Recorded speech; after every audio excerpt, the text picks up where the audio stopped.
윤석열 대통령의 소통 트레이드마크로 자리매김한 도어 스태핑이 2달 만에 잠정 중단된 가운데 재개 시점과 방식을 놓고 여러 가지 목소리가 나오고 있습니다.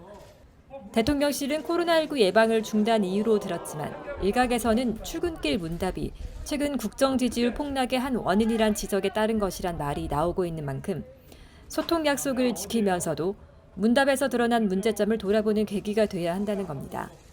윤 대통령의 도어 스태핑은 사전에 어떤 것도 결정하지 않은 채 말 그대로 각본 없이 출근길 2, 3분간 진행됐고 국민적 궁금증에 매일 응답하는 대통령의 파격적 소통 행보로 긍정적인 평가가 줄을 이뤘습니다. 그러나 횟수를 거듭하면서 부작용이 나오기 시작했습니다.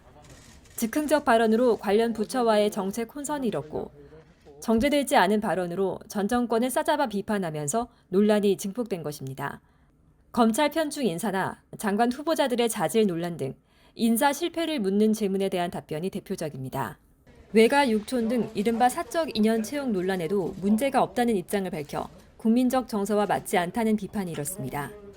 그리고 친척 문제를 거론을 하시던데 제가 정치를 처음 시작할 때부터 이마 캠프에서 그리고 우리 당사에서 공식적으로 열심히 함께 선거운동을 해온 동지입니다. 네. 수시로 전 정권을 소환하기도 했습니다.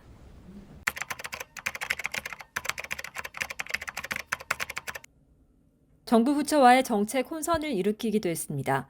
고용노동부의 주 52시간 개편 방향에 대해 정부의 공식 입장으로 발표된 게 아니고 보고도 받지 못했다라고 해 혼선이 빚어진 건데요.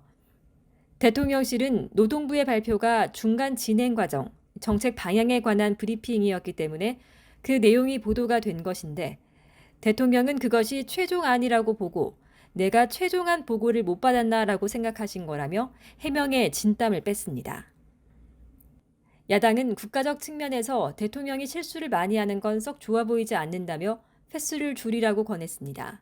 대통령이 친절한 건 좋은데 너무 정제되지 않은 언어가 계속 이어지면서 국민들이 불안해하는 것은 애초에 도어 스태핑을 하신 취지하고는 좀 거리가 있는 거 아니겠어요? 도어 스태핑은 중단 하루 만에 약 10m 떨어진 거리에서 재개가 되기도 했습니다.